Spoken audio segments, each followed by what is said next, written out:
আসসালামু আলাইকুম। রবিউল ম্যাথকেয়ারের পক্ষ থেকে আমি রবিউল ইসলাম তোমাদেরকে জানাচ্ছি স্বাগতম। এখন আমি তোমাদের সামনে নবম দশম শ্রেণীর সাধারণ গণিত বইয়ের 9.2 অনুশীলনী নিয়ে আলোচনা করব। এটা আমার ত্রিকোণমিতির ৭ম পর্ব। এর আগের ৬টা পর্বে আমি 9.1 অনুশীলনীর অঙ্কগুলো সমাধান করিয়ে দিয়েছি। আর আজকে আমি 9.2 অনুশীলনী শুরু করব এবং এই পর্বে আমি 9.2 অনুশীলনীর যে বেসিক জিনিসগুলো আছে এগুলো নিয়ে আলোচনা করব। আমরা দেখো 9.1 অনুশীলনীতে কি করতাম?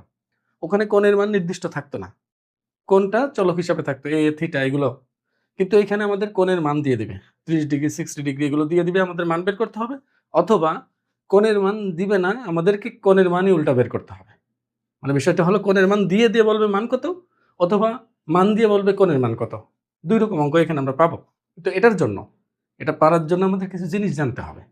সেটা হলো কিছু নির্দিষ্ট কোণ আছে যে কোণগুলোর মান আমাদের জানা লাগবে। যেমন 0 degree, 30 degree, 45 degree, 60 degree, 90 degree. এই ৫টা কোণের মান জানলে আমরা সকল কোণের মানই যেগুলো মুখস্থ রাখতে হবে সেগুলো আমরা বের করতে পারবো। আমি সবাইকে কষ্ট করে এটা মনে রাখা শেখাই, কিন্তু ওরা আমার সামনে থেকে গেলেই আবার ক্যালকুলেটর ব্যবহার করে এটা বের করে। তো আমি তোমাদের রিকোয়েস্ট করবো, অবশ্যই তোমরা আগে শিখে নাও। আগে শিখে নাও এগুলো কিভাবে মনে রাখতে হয় আর এই মানগুলো কিভাবে আসে। তারপরে তুমি ইচ্ছা করলে ক্যালকুলেটর ব্যবহার করো, সমস্যা নেই। কিন্তু আগে জেনে তো রাখতে হবে তোমাকে। এখন না জেনেই তুমি যদি প্রথমেই ক্যালকুলেটর ব্যবহার করো তাহলে তো সমস্যা।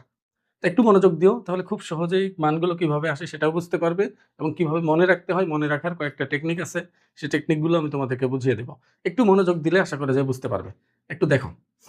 দেখো, আমরা কিন্তু 9.1 এ এটা শিখেছিলাম যে যদি কখনো এভাবে ত্রিভুজ দেওয়া থাকে, যে ABC মনে করো একটা ত্রিভুজ। এই কোণটা মনে করো থিটা।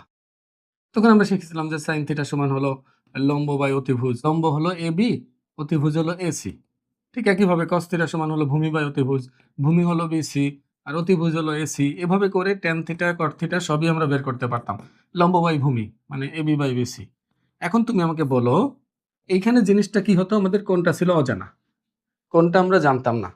আমরা বুঝতাম না যে কতটুকু পরিমাণ কোণ উৎপন্ন এখানে হয়েছে। যার কারণে এই মানগুলো আমরা নির্দিষ্ট করে বলতে পারতাম না কত হবে। মানে সংখ্যা মান আমরা বলতে পারতাম না।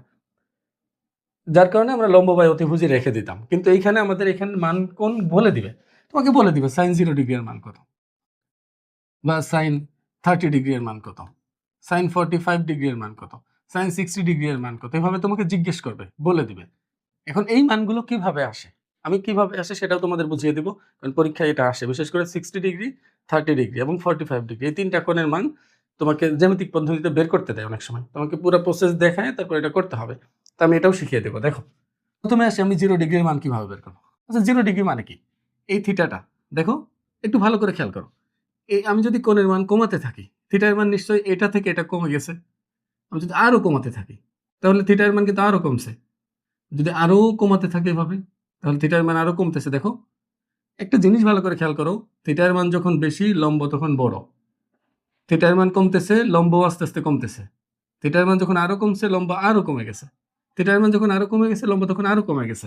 তার মানে বোঝা যাচ্ছে থিটার মান যদি কখনো জিরো হয়ে যায়, মানে কোণটার মান যদি কখনো জিরো হয়ে যায়, থিটার মান যদি জিরো হয়ে যায় তখন লম্ব জিরো হয়ে যাবে। এটা বোঝা যাচ্ছে। দেখো, লম্ব তখন থাকবে না। ভালো করে খেয়াল করো। এই দেখো, কোণ যত কমতেছে লম্ব ততও কমে যাচ্ছে। তার মানে এই রেখাটা যখন এটার উপর এসেই পড়ে যাবে, এটার উপর এসেই পড়ে যাবে, তখন তো লম্ব থাকবেই না, তখন লম্ব শূন্য হয়ে যাবে। আরেকটা জিনিস দেখো, এই বড় ত্রিভুজের মধ্যে দেখো ভূমি থেকে অতিভুজ যথেষ্ট বড়। যখন কোণ কমতেছে তখন দেখো ভূমির কাছাকাছি চলে আসতেছে অতিভুজ। যখন আরো কমলো তখন ভূমির প্রায় কাছাকাছি অতিভুজ। যখন আরো কমছে তখন ভূমি আর অতিভুজ প্রায় সমান হয়ে গেছে। তার মানে কোণ যখন জিরো হয়ে যাবে তখন ভূমি আর অতিভুজ একদম মিলে যাবে। তার মানে আমি বলতে পারি থিটা শূন্য হলে ভূমি সমান হলো অতিভুজ। এখন এই জিনিসটুকু তুমি মাথায় রাখলে সব 0 ডিগ্রির জন্য সবগুলো অনুপাতের মানে তুমি বের করতে পারো। তাহলে আমি বলতে পারি sin 0 ডিগ্রি মানে হলো লম্ব বাই অতিভুজ। লম্বের মান শূন্য, শূন্য বাই অতিভুজ মানে কি শূন্যই হবে। এবার আসি হলো cos 0 ডিগ্রি। cos কি ছিল? ভূমি বাই অতিভুজ। ভূমি বাই অতিভুজ। আচ্ছা বলো, ভূমি আর অতিভুজ কি সমান হয়ে গেছে না 0 ডিগ্রির জন্য? আচ্ছা, ভূমি আর অতিভুজ যদি সমানই হয় তো কাটাকাটি হলে কি হবে? 1 হবে। tan 0 ডিগ্রি কি হবে? tan 0, tan কি? লম্ব বাই ভূমি। দেখো, লম্ব আবার 0, লম্ব বাই ভূমি। তো লম্ব যদি 0 হয়, ভূমি যাই হোক না কেন ফলাফল আবার 0 হবে। এবার দেখো, আমি 3টা করে বের করব। sin cos tan, বাকি 3টা তোমাদের বের করতে হবে। আমরা জানি যে sin আর cos এক উল্টা, cos এবং sec উল্টা, tan এবং cot উল্টা। তাহলে সাইন যদি 0 হয়, এই 0 এর নিচে কিছু নাই মানে তো মনে, মনে একটা 1 আছে। সব মানেরই হরের মধ্যে একটা 1 আমরা ধরে নেই মনে, মনে। তো এটাকে যদি উল্টে দেই, 0/1 কি হয়ে যাবে? 1/0 হয়ে যাবে না? আর 1/0 মানে অসংজ্ঞায়িত। তাহলে আমি বলতে পারি সাইনের উল্টা cosec, cosec 0 ডিগ্রি মানে অসংজ্ঞায়িত। cos 0 এর মান 1 তাহলে sec 0 এর মানও 1 হবে। কারণ 1/1 উল্টাইলে 1 ই থাকে। আর tan 0 এর মান 0 তাহলে আমি বলতে পারি cot 0 এর মান হবে অসংজ্ঞায়িত। কারণ নিচে আবার 1 আছে। উল্টাইলে কি হবে? অসংজ্ঞায়িত হবে। আমি আশা করব 0 ডিগ্রির মান কিভাবে আসে এটা তোমরা বুঝতে পারছো। এবার আমরা 30 ডিগ্রি এবং 60 ডিগ্রি কোণের জন্য মান কত আসবে অনুপাতের মান সেটা দেখব। একটু ভালো করে খেয়াল করো। আমি এটা মনে করলাম এটা 30 ডিগ্রি। ভালো করে খেয়াল করো। তো এখানে মনে করো লম্বটা আঁকলাম। নাম হলো এটা ABC। এখন দেখো আমি মান বের করার স্বার্থে এখানে কি করব? এই যে AC আছে না? AC কে বর্ধিত করব D পর্যন্ত। যেন AC সমান CD হয়। দেখো AC এর সমান করে আমি CD আঁকলাম। এবার B, D আমি যোগ করে দিব। এবার খেয়াল করো ভালো করে। এটা সমকোণী ত্রিভুজ। এটাও কি? সমকোণী ত্রিভুজ। এবার এই বাহুটার সমান করে এই বাহুটা এঁকেছি। আর এটা কমন বাহু। খেয়াল করছো? এই ত্রিভুজের মধ্যেও আছে, এই ত্রিভুজের মধ্যেও আছে। তাহলে এই দুইটা ত্রিভুজ আসলে সর্বসম ত্রিভুজ হয়ে গেছে। দেখো এই ত্রিভুজটি আর এই ত্রিভুজটি সর্বসম ত্রিভুজ হয়ে গেছে। আর এটাই যদি হয় তাহলে এটা যদি 30 ডিগ্রি হয় এটাও কত ডিগ্রি হবে? 30 ডিগ্রি। এখন একটা বিষয় খেয়াল করো এখানে AACB এটা একটা সমকোণী ত্রিভুজ ছিল। একটা সমকোণী ত্রিভুজের একটা কোণ কি হয়? 90 ডিগ্রি হয়। তাহলে বাকি দুইটার যোগফল কি হবে? 90 ডিগ্রি হবে না? তাহলে একটা যদি 30 হয় বাকিটা কত হবে? 30 যোগ 60 90 তাহলে এটা অবশ্যই 60 ডিগ্রি হবে। কারণ দেখো একটা কোণ 90 ডিগ্রি, বাকি দুইটার যোগফল 90 ডিগ্রি হবে। কারণ 3 কোণের সমষ্টি যে 180। তাহলে আমি বলতে পারি এটা যদি 60 হয় তা একই কারণে এটাও 60 হবে। এবার সম্পূর্ণ চিত্রের দিকে একটু খেয়াল করো। এটা পুরোটা একটা ত্রিভুজ। যার এই কোণটাও 60 ডিগ্রি, এই কোণটাও 60 ডিগ্রি, 30 30 60 এটাও 60 ডিগ্রি। তার মানে এটা একটা সমবাহু ত্রিভুজ। প্রত্যেকটা কোণ 60 ডিগ্রির মানে হলো এটা একটা সমবাহু ত্রিভুজ হবে। আর এটা যদি সমবাহু ত্রিভুজই হয় তাহলে এই বাহুর দৈর্ঘ্য যদি আমি 2a ধরি, এই বাহুর দৈর্ঘ্য হবে 2a, এই পুরাটার দৈর্ঘ্য হবে 2a। আর পুরাটা 2a মানে এই পাশে a আর এই পাশে a। কারণ আমরা দেখছিলাম এটা সমান। তাহলে এটা যদি 2a হয়, এই বাহুটাও 2a হবে। আর এই পুরাটা 2 এর মানে হলো এটা হলো a, এই পাশটাও হলো a। এখন এই ত্রিভুজটা, এই সমকোণী ত্রিভুজটি নিয়ে আমি কাজ করব। এখন দেখো এই সমকোণী ত্রিভুজটি নিয়ে এটাকে আমি আবার আলাদা করে এঁকে নেই। এখন দেখো এটা এ ধরছি, এটা 2a ধরছি। দেখো আমি কিন্তু ইচ্ছা করে এটাকে 2a ধরছি। কারণ এটাকে আমি এ ধরলে এটাও এ হতো, আর এই পুরাটা এ হওয়ার কারণে এই পাশে হতো a/2, এই পাশে হতো a/2। ওটা নিয়ে করলেও একই ফলাফল আসতো। কিন্তু আমি এখানে ওটা করতেছি না, কারণ পূর্ণ সংখ্যা রাখলাম, ভগ্নাংশে যেতে চাচ্ছি না। যার কারণে আমি ইচ্ছা করে এটা 2a ধরছি। তাহলে এটাও 2a, পুরাটা 2a, তাহলে একটা পার্ট হবে a। কারণ আমি তো একটা সমকোণী ত্রিভুজ নিয়ে কাজ করতে চাই। তাহলে বলো এটা 2a, এটা যদি a হয়, ভূমি আমি কিভাবে বের করব? পিথাগোরাসের উপপাদ্য দিয়ে বের করা যায়। ভূমি তাহলে হবে হলো BC স্কয়ার সমান হলো AB square minus AC square. দেখো লম্ব স্কয়ার প্লাস ভূমি স্কয়ার সমান হলো অতিভুজের স্কয়ার। তাহলে একবারে ভূমি স্কয়ার সমান আমি লিখলাম অতিভুজের স্কয়ার মাইনাস লম্ব স্কয়ার, মানে ওটাকে ডানে পাঠিয়ে দিলাম একবারে। AB এর মান কত? AB এর মান 2a। আচ্ছা বলো 2a কে যদি আমি স্কয়ার করি তাহলে কি হবে? 2 এর স্কয়ার করলে হবে 4, a এর স্কয়ার করলে হবে a স্কয়ার মাইনাস AC কত? a। তাহলে a কে স্কয়ার করলে a স্কয়ারই হবে। 4টা থেকে একটা গেলে হবে 3টা। আমার তো BC স্কয়ার দরকার না, আমার শুধু BC দরকার। তাহলে রুট করব উভয় পাশে। আচ্ছা বলো এটাকে রুট করলে রুট দুইটার উপরে যাবে। 3 এর উপর রুট করলে √3, a স্কয়ারের উপর রুট করলে কি হয়? a। তাহলে √3 পেয়ে গেছি। দেখো সবগুলো বাহু আমি পেয়ে গেছি, সবার সাথে a গুণ আছে। তাহলে আমি যে কোনো অনুপাতের মান বের করতে গেলে a কেটে যাবে, একটা সংখ্যা মান আসবে না? তাহলে বলো আমি যদি sin 30 ডিগ্রির মান বের করতে যাই তাহলে কি হবে? sin 30 হচ্ছে লম্ব বাই অতিভুজ, মানে a/2a কাটাকাটি করলে হবে হচ্ছে 1/2। cos 30 ডিগ্রির মান কবরে ভূত অনেক। ভূমি বাই অতিভুজ, ভূমি হলো √3, অতিভুজ হলো 2a। তাহলে √3a/2a কাটাকাটি করলে √3/2। একইভাবে tan 30 ডিগ্রির মান হবে, দেখো টেরা লম্বা ভূত, লম্ব বাই ভূমি, লম্ব বাই ভূমি a কেটে যাবে, উপরে 1 নিচে √3 থাকবে। তাই দেখো sin cos tan পেয়ে গেছে। এখন তাহলে sin এর উল্টা cosec, cos এর উল্টা sec, tan এর উল্টা cot। এগুলোকে উল্টাই দিলে, ভগ্নাংশগুলোকে উল্টাই দিলে পেয়ে যাব না? তা আশা করি বুঝতে পারছো 30 ডিগ্রির মান কিভাবে আসছে। দেখো 60 ডিগ্রির মানও একইভাবে, একই চিত্র দিয়ে 60 ডিগ্রি বের হয়ে যায়। দেখো এটাকে আমরা বলছি হলো 30 ডিগ্রি, তাহলে এটা তো 60 ডিগ্রি, তাই না? তো এখন আমি যদি তোমাকে বলি যে sin 60 ডিগ্রি, দেখো sin 60 ডিগ্রি কি হবে? এটার সাপেক্ষে লম্ব এটা, অতিভুজ কোনটা? এটা। তাহলে sin 60 ডিগ্রি মানে লম্ব বাই অতিভুজ মানে √3a ডিভাইডেড বাই 2a মানে অতিভুজ। এখানে কাটাকাটি করলে আসবে √3/2। একইভাবে cos 60 ডিগ্রি আসবে হলো ভূমি বাই অতিভুজ। ভূমি এখানে দেখো এই কোণের সাপেক্ষে কিন্তু এটা ভূমি। তাহলে ভূমি a অতিভুজ 2a। তাহলে a/2a কাটাকাটি করলে 1/2। ঠিক একইভাবে tan আসবে হলো লম্ব বাই ভূমি। তাহলে tan 60 ডিগ্রি। খেয়াল রেখো কিন্তু কোণ কিন্তু এটা লম্ব বাই ভূমি। তাহলে লম্ব এটা, ভূমি এটা। তাহলে √3a/a √3a/a কাটাকাটি করলে শুধুমাত্র √3। দেখো sin cos tan পেয়ে গেছি। তার মানে একইভাবে এই তিনটার বিপরীত যে অনুপাতগুলো আছে সেগুলোও তোমরা খুব সহজে পেয়ে যাবে না এখান থেকে। আমি আশা করব বুঝতে পেরেছো যে 30 এবং 60 এর মান কিভাবে বের করতে হয়। এরপরে আমরা 45 ডিগ্রি শিখবো। দেখো 45 ডিগ্রি কোণের জন্য কিভাবে হিসাব করব। তাহলে এটা আরো সহজ। দেখো একটা সমকোণী ত্রিভুজ আঁকি যার একটা কোণ 45 ডিগ্রি। এখন তুমি বলো এটা একটা সমকোণী ত্রিভুজ না? একটা কোণ তো 90 ডিগ্রি এঁকেই ফেলছি। তাহলে বাকি দুইটার যোগফল কত হবে? 90 ডিগ্রি। তার মধ্যে একটা যদি 45 ডিগ্রি হয় আর একটা কি হবে? 45 ডিগ্রি হবে। খুবই সহজ হিসাব। তাহলে এটার নাম যদি এবিসি হয়, তাহলে বলো একটা ত্রিভুজের দুটি কোণ যদি সমান হয় তাহলে তাদের বিপরীত বাহু দুটি কেমন হবে? অবশ্যই সমান হবে। তার মানে এটা যদি 45 হয়, এটা 45, যার কারণে এটার বিপরীত বাহু যা হবে এটার বিপরীত বাহু তাই হবে। সেটা এটা এ হলে এটা এ, এটা এক্স হলে এটা এক্স। আমি এই ধরলাম। এখন দেখো সমান সমান কোণের বিপরীত বাহু সমান হওয়ার কারণে এটা লিখলাম। এখন পিথাগোরাস দিয়ে কিন্তু আমি আবার এসি বের করতে পারি। এক লাইন কম করব। দেখো অতিভুজের স্কয়ার সমান হলো লম্ব স্কয়ার প্লাস ভূমি স্কয়ার। লম্ব স্কয়ার প্লাস ভূমি স্কয়ার। তাহলে শুধু এসি সমান হবে হচ্ছে √এবি কত? এ। বিসি কত? এটা দুইটাই দুইটাই আর কি। তাহলে এ স্কয়ার কটা হচ্ছে? দুইটা। তারপর দুইটার উপরই রুট যাবে। 2 এর উপর গেলে √2, স্কয়ারের উপর গেলে শুধুমাত্র এ। তাহলে এটার মান পেয়ে গেলাম √2a। এখন তুমি দেখো তুমি সবগুলো অনুপাতের মানই বের করতে পারবা। sin 45 ডিগ্রি হবে হচ্ছে সাগরের লবণ অনেক। লবণ অনেক মানে a/√2a কাটাকাটি করলে 1/√2। cos 45 ডিগ্রির মান আসবে হলো ভূমি বাই অতিভুজ। ভূমি আর লম্ব একই। এখানে যাই নেই উত্তর একই আসবে। ফলাফল 1/√2। tan 45 ডিগ্রি লম্ব আর ভূমি যেহেতু সমান, দেখো লম্ব আর ভূমি সমান না, তাহলে এ কেটে কি হবে? 1 হবে। এখন sin 45 ডিগ্রি যদি 1/√2 হয় তাহলে cosec 45 ডিগ্রি কত হবে? এটাকে শুধু উল্টে দিলেই হবে। cos 45 এর মান যদি 1/√2 হয় তাহলে sec 45 কত হবে? cos কে উল্টালেই হবে। tan যদি 1 হয় তাহলে cot কি হবে? এটাকে উল্টালেই হবে। উল্টাইলে আসলে একই জিনিস থাকবে, এখানে 1 ই থাকবে। দেখো তাহলে বাকি তিনটার মানও তোমরা বের করতে পারবে আশা করা যায়। এখন দেখো আমরা 90 ডিগ্রি কোণের মান বের করব। এখন দেখো 90 ডিগ্রি কোণের জন্য মানগুলো কেমন হবে? আচ্ছা আমি তো এভাবে ঘুরাই কোণ উৎপন্ন করব। প্রথমে আমি ছোট্ট একটা অল্প পরিমাণ ঘুরাইয়ে θ1 পরিমাণ ঘুরালাম, সেক্ষেত্রে লম্ব এমন হবে। এখন আমি যদি আরেকটু বেশি ঘুরাই তুলনামূলক ওটার থেকে, তখন এই θ2 মনে করো এটা, সেক্ষেত্রে চিত্রটা এমন হবে। এখন যদি আমি আরো বেশি ঘুরাই তাহলে লম্বটা এমন হবে। দেখো একটা বিষয় ভালো করে লক্ষ্য করো, প্যাটার্নটা খেয়াল করো।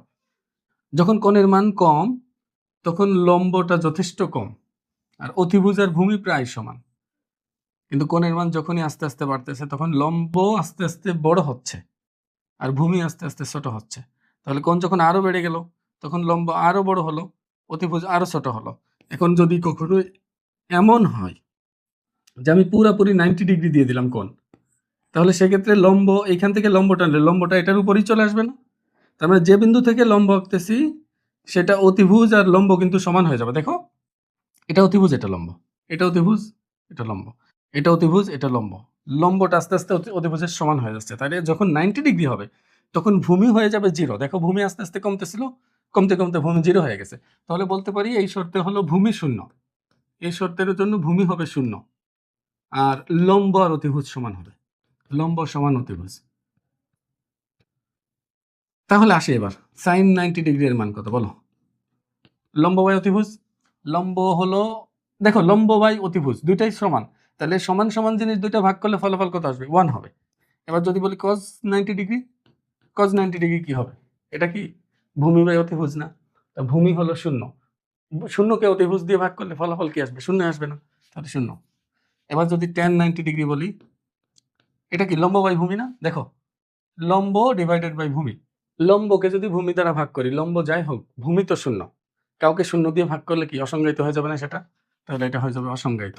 এখন আশা করব বাকি তিনটা তোমরা পারবা। সাইনের উল্টা কসেক, কসেক মানে হলো 1/1 মানে 1ই হবে।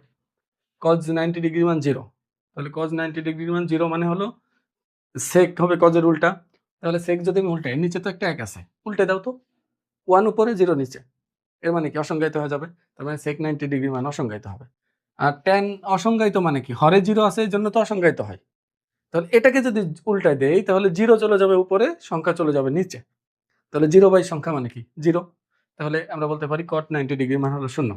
আশা করি যে বুঝতে পারছো। দেখো, আমি শিখালাম যে এগুলো কিভাবে আসে মানগুলো। কিন্তু এখন আমি তোমাদের শিখিয়ে দেব কিভাবে মানগুলো খুব সহজে মনে রাখা যায়। ২ টা পদ্ধতি আছে, ২ টা পদ্ধতি আমি তোমাদের শিখিয়ে দেব। একটু মনোযোগ দাও, ইনশাআল্লাহ বুঝতে পারবে। একটু ভালো করে লক্ষ্য করো। আমি sin 0, 30, 45, 60 এবং 90 সবার মান বের করতে চাচ্ছি। cos এরটা বের করব, tan, cot, sec, cosec সবার মানগুলো আমি বের করতে চাই। এখন বের করার জন্য এটা খুব সুন্দর একটা নিয়ম আছে, সেটা হলো আমি 0 থেকে 4 পর্যন্ত লিখব ক্রমিক সংখ্যা। 0, 1, 2, 3, 4। এবার সবাইকে 4 দিয়ে ভাগ করব। সবাইকে 4 দিয়ে ভাগ করব। এবার সবাইকে রুট করে দিব। সবাইকে রুট। মানে বিষয়টা দেখো, 0 থেকে 4 পর্যন্ত লিখলাম। সবাইকে 4 দিয়ে ভাগ করলাম, পরে রুট করে দিলাম সবাইকে। এখন যে মানগুলো আমি পাবো এখানে, 0 কে 4 দিয়ে ভাগ দিলে কত হয়? 0 হবে, 0 রুট মানে 0। তাহলে sin 0 ডিগ্রি মান 0। এটা রুট করলে কত হয়? 1/2। কারণ দুইটার উপরে রুট যাবে। সেক্ষেত্রে 1/2 হবে। এখানে এটা কাটাকাটি করা যায়। 1/2, 1 কে রুট করলে 1, 2 কে রুট করলে হয় √2, 3 কে রুট করলে √3, 4 কে রুট করলে হয় 2। আবার 4 4 কেটে হয়ে যাবে 1, 1 এর রুট হবে 1। দেখো, sin এর মান বের হয়ে গেছে। sin 0 এর মান 0, 30 এর মান হাফ, 45 1/√2, 60 হলো √3/2, 90 হলো 1। এবার cos যদি আমি বের করতে দেখো, এইভাবে আছে না, শুধু এইভাবে ঘুরিয়ে দিব। এভাবে আছে, এভাবে ঘুরিয়ে দিব। মানে প্রথমটা শেষে যাবে, শেষেরটা প্রথমে আসবে। উল্টা লিখে দেব, একদম উল্টা। এটা লিখলে 1/√2, এটা আসবে হাফ, এটা আসবে হলো 0। এবার tan দেখো, আমরা tan শিখছিলাম কি? sin by cos। আচ্ছা বলো তো, sin কে cos দিয়ে ভাগ দিলে তো tan পাওয়া যাবে। বলো, 0 কে 1 দিয়ে ভাগ দিলে কত হয়? 0। এটাকে এটা দিয়ে ভাগ দিলে কত হয়? 2 2 কাটা 1/√3 হবে। এটাকে এটা দিয়ে ভাগ দিলে পুরাটা কেটে হবে 1। এটাকে এটা দিয়ে ভাগ দিলে 2 2 কাটা হয়ে যাবে √3। এটাকে এটা দিয়ে ভাগ দিলে হয়ে যাবে হচ্ছে অসংজ্ঞায়িত। দেখো 1/0 মানে কি? অসংজ্ঞায়িত। ঠিক একইভাবে দেখো, sin এবং cos যেমন একটার সাথে আরেকটা পরিবর্তন করছি, tan এবং cot এর ক্ষেত্রে এটা হবে। এটাকে শুধু এভাবে ঘুরাইলেই হবে। অথবা cos কে sin দিয়ে ভাগ দাও, cos কে sin দিয়ে। তাহলে মান চলে আসবে। একটা করলেই হয়। তাহলে শেষে আছে অসংজ্ঞায়িত। এটা হলো √3, এটা হলো 1, এই 1/√3, এই 0। এবার আসি sec। sec কার উল্টা? cos এর উল্টা। মানে cosটাকে শুধু উল্টাই দিলে আমি sec পাবো। তাহলে উল্টাইলে এটা 1ই থাকে। এটা উল্টাইলে থাকবে 2/√3। এটা এটা উল্টাইলে হবে শুধু √2, এটা উল্টাইলে হবে শুধু 2, আর এটা 0 বাই নিচে কিছু নাই মানে 1 আছে না, উল্টাই দিলে অসংজ্ঞায়িত হয়ে যাবে। অসংজ্ঞায়িত। ঠিক একইভাবে দেখো, sec এবং cosec এর মধ্যেও একই ঘটনা ঘটবে। শেষেরটা এখানে 2, এই √2, এই 2/√3, এই 1। তাই এই যে ছকটা তৈরি হয়ে গেছে। তুমি ইচ্ছা করলে এই ছক তুমি এমনিতেই মনে রাখতে পারবা। আর সবচেয়ে বড় কথা, তুমি যদি সাইন বের করতে পারো, বাকিগুলো এমনি এমনি বের করা যায়। শুধু সাইনটা তুমি মনে রাখবা, তাহলে এমনিতেই তুমি সবগুলো পেরে যাবা। এটা আমরা যতই কৌশল শিখাই দিই না কেন, তোমরা ক্যালকুলেটরই ব্যবহার করবে, এটা আমরা জানি। তারপরেও তোমরা শিখে রাখো। কারণ অনেক জায়গায় পরীক্ষার মধ্যে দেখবে যে ক্যালকুলেটর ব্যবহার করতে দেয় না। সেক্ষেত্রে কিন্তু তুমি আটকে যাবে। এজন্য শিখে রাখো, পরে ক্যালকুলেটর ব্যবহার করো, কোনো সমস্যা নেই। এদিকে দেখো, আমি আবার একটু বলে দিই। দেখো, সাইন আর কজের মধ্যে সম্পর্কটা একরকম, ট্যান এবং কটের মধ্যে সম্পর্ক একই রকম, কজ এবং সেক এবং কসেকের মধ্যে একই রকম। কিভাবে? দেখো, আমি যদি তোমাকে বলি সাইন 1 ডিগ্রির মান যা হবে, কজ 89 ডিগ্রির মান তা হবে। সাইন 2 ডিগ্রির মান যা হবে, কজ 88 ডিগ্রির মান তাই হবে। কারণ দুইটা যদি পূরক কোণ হয়, মানে এই দুইটার যোগফল যদি 90 ডিগ্রি হয়, তাহলে একটার সাইন আর একটার কজের সমান হয়ে যাবে। এই ঘটনা শুধু সাইন আর কজের মধ্যে না, ট্যান এবং কটের মধ্যেও ঘটবে, সেক এবং কসেকের মধ্যেও ঘটবে। তুমি চেষ্টা করে দেখো, দেখবা যে সেক 10 ডিগ্রি দাও ক্যালকুলেটরে, কসেক 80 ডিগ্রি দাও, দেখবা যে দুইটার মান সমান আসতেছে। তো এইভাবে করে সবই মনে রাখা যায়। এই জন্য দেখবা, আমি তো এইভাবেই মনে রাখি, সাইন 0 মান 0, তাহলে কজ 90 ডিগ্রি মান 0 হবে। সাইন 30 ডিগ্রি মান হাফ, তাহলে কস 60 ডিগ্রি মান হাফ হবে। কারণ 30 এর সাথে 60 যোগ করলে 90 হয়। আবার সাইন 45 এর মান 1/√2, তাহলে cos 45 ডিগ্রি মান 1/√2 হবে। কারণ 45 এর সাথে 45 যোগ করলে 90 হয়। তো এইভাবে করে সাইন আর cos মনে রাখি, পরে আমি tan ওইভাবেই বের করি। সাইন বাই cos দিয়ে মনে মনে ভাগ করে বের করে নিই। তোমরা যারা ভুলে যাও, যদি কখনো পরীক্ষায় ক্যালকুলেটর ব্যবহার করতে না দেয়, যখন প্রথমেই খাতা পাবে, তখন এই ছকটা তুমি তৈরি করে রাখবে। ছক তৈরি করে তারপর এখান থেকে বের করলে সবচেয়ে ভালো হয়। আরেকটা পদ্ধতি আমি শিখিয়ে দেবো, সেটা আরো সহজ। সেটা হলো হ্যান্ড ট্রিক। তুমি হাত দিয়ে কিভাবে বের করবে, হাতের সাহায্যে, সেটা আমি তোমাদের এখন শিখিয়ে দেবো। একটু ভালো করে খেয়াল করো। তুমি ত্রিকোণমিতিক অনুপাতের মান হাতের সাহায্যে বের করতে পারবা। যদি একটু মনোযোগ দাও ভালো করে দেখো, আমি বৃদ্ধাঙ্গুল থেকে শুরু করছি 0, 30, 45, 60 এবং 90। তুমি ইচ্ছা করলে এটাকে 0, এটাকে 30, এটাকে 45 ডিগ্রি, এটা 60, এটা 90 দিতে পারবা। মনে রাখবা 0 যে পাশ দিয়ে শুরু করবা এই পাশটাকে সাইন চিন্তা করবা, আর 90 যে পাশে যে শেষ হবে সেই পাশটাকে আমরা কস চিন্তা করব। এর মানে কি দেখো, খুবই সহজ হিসাব। আমি যদি তোমাকে কখনো বলি যে সাইন 30 ডিগ্রির মান কত, দেখো সাইন 30 ডিগ্রির মান, তাহলে তুমি কি করবা? এই সাইডে 0 যে পাশে আছে এই পাশে আর কয়টা আঙুল থাকলো? একটা না। দেখো যেটাকে আমি ধরছি এটা বাদে এই পাশে কয়টা আঙুল থাকে? একটা। তাহলে উপরে হবে হলো √1, নিচে হলো 2। যতগুলো আঙুল থাকবে উপরে √, তত আর নিচে সবসময় 2 হবে। 2 কেন আসে? ওই যে আগের বার বললাম না, দেখবা যে সবাইকে 4 দিয়ে ভাগ দিয়ে আমরা রুট করি, তা সবার 4 এর রুট তো সব 2ই আসে। এজন্য নিচে সবসময় 2 চলে আসে। এজন্য ওই 2ই আসছে আরকি। এখন তুমি শুধু চিন্তা করবা যে আচ্ছা এটার মান বের করতেছি, তো এটা বাদ দাও। বাদ দিলে 0 এই পাশে সাইন, যেহেতু সাইনের মান বের করতে গেলে এই পাশে কয়টা আছে সেটার রুট ডিভাইডেড বাই 2। যদি এই পাশ বের করতে চাই, cos বের করতে গেলে এই পাশ। যেমন দেখো, আমি যদি বলি cos 30 ডিগ্রির মান কত? এটা তো গেল সাইনের মান, সাইন 30 ডিগ্রির মান। যদি বলি যে cos 30 ডিগ্রির মান কত হবে? তাহলে তুমি কি করবা? দেখবা যে আচ্ছা এটা 30 ডিগ্রি, তাহলে ওই পাশে cos তো ওইদিকে। তাহলে কয়টা আঙুল আছে? 3টা। তাহলে √3/2। এখন যদি আমি তোমাকে বলি এই সাইন 60 ডিগ্রির মান কত? তাহলে দেখবা সাইনের এই সাইডে কয়টা আঙুল আছে? 1টা, 2টা, 3টা। তাহলে √3/2। আর cos বের করতে পারলে cos 60 ডিগ্রি, তাহলে এই পাশে কয়টা আঙুল আছে? cos যখন তখন ওই পাশে কয়টা আঙুল আছে সেটা? একটা। তাহলে √1/2। √1 মানে কি? 1ই তো। তার মানে হাফ হবে। আবার যদি তোমাকে বলি যে 0 ডিগ্রির মান কত? সাইন 0 ডিগ্রির মান। এই সাইডে কোনো আঙুল আছে? নাই। 0। তাহলে 0 বাই কিছু একটা মানে 0ই হবে। আর যদি বলি cos 0 ডিগ্রির মান কত? cos 0 ডিগ্রির মান কত? দেখো এটা বাদ দাও। বাদ দিলে ওই সাইডে cos যেহেতু ওই দিকের আঙুল নিতে হবে। কয়টা আঙুল আছে? 4টা। তাহলে √4/2। √4 মানে তো 2। তাহলে 2/2 কত হবে? 1 হবে। দেখো cos 0 ডিগ্রির মান কিন্তু 1ই। তোমরা একটা জিনিস মনে রাখবা। তুমি শুধু এটা মনে রাখো, তুমি 0 যদি এদিক দিয়ে কাউন্ট করো, তা এই পাশের আঙুলগুলো সাইনের ক্ষেত্রে কাজ করবে। আর এই পাশে হলো cos এর ক্ষেত্রে কাজ করবে। এবার আমি যদি তোমাকে tan এর কথা বলি, তোমাকে যদি বলি যে tan এর মান কত, কিভাবে বের করবা? দেখো tan মানে কি? sin বাই cos না? sin এর ক্ষেত্রে এই পাশ কাজ করে, cos এর ক্ষেত্রে এই পাশ কাজ করে। এটা খেয়াল রেখো। তাহলে আমি যদি তোমাকে বলি যে tan 30 ডিগ্রির মান কত? বলো। tan 30 ডিগ্রির মান। তুমি এখন চিন্তা করবে, আচ্ছা sin বাই cos তো? তাহলে এই পাশে কয়টা আঙুল আছে? একটা। আর ওই পাশে কয়টা আছে? 3টা। তাহলে উপরে √1, নিচে √3। তার মানে এটা 1/√3। তার মানে tan 30 ডিগ্রির মান আসবে 1/√3। যদি বলি tan 60 ডিগ্রির মান কত? তাহলে লিখবা যখন 60 ডিগ্রি, তাহলে এই পাশে √3, নিচে হলো √1। দেখো √3/√1। তার মানে কি শুধু √3 হবে না? আবার যদি বলি যে tan 45 ডিগ্রির মান কত? tan 40, আচ্ছা এদিকে √2, ওদিকেও √2। √2 কেটে গেলে 1 হবে। তার tan 45 ডিগ্রি 1। ঠিক একইভাবে যদি আমি cot এর মান বের করতে বলি, cot মানে কি? cos বাই sin না? তাহলে cot নিলে তখন এই পাশটা উপরে রাখবা। এই সাইডটা উপরে রাখবা, এই সাইডটা নিচে রাখবা। যেমন আমি যদি বলি যে cot 60 ডিগ্রির মান কত? cot 60। তাহলে √1/√3। এই পাশে যেহেতু 3টা আঙুল আছে, 1/√3 হবে। আমার মনে হয় sin cos জানলে বাকিগুলো নিজে থেকে বের করে নেওয়া যায়। তো তুমি এভাবে sin cos মনে রাখলে বাকিগুলো এমনি পারবে। আর sin যখন বুঝে ফেলবা, তখন তো sin এর উল্টা cosec, এটা তো তোমার আর শিখাই দেওয়ার দরকার নেই। নিজের মতো করে যদি মনে রাখার চেষ্টা করো, তাহলে খুব সহজেই পারবে আমার বিশ্বাস। দেখো, আমি কিন্তু মানগুলো কিভাবে আসে একেবারে বেসিক থেকে শুরু করে মনে রাখার কৌশল পর্যন্ত তোমাদেরকে শিখিয়ে দিয়েছি। আমার বিশ্বাস ক্লাসটা দেখে তোমাদের অবশ্যই উপকার হবে। আর যদি উপকার হয় অবশ্যই বন্ধুদের সাথে শেয়ার করবে। আর পরবর্তী ভিডিও দেখার আমন্ত্রণ জানিয়ে আজকের ভিডিওতে এই পর্যন্তই। পরের ভিডিওতে আমি ইনশাআল্লাহ অনুশীলনী অঙ্কগুলো সমাধান করে দেব। আসসালামু আলাইকুম।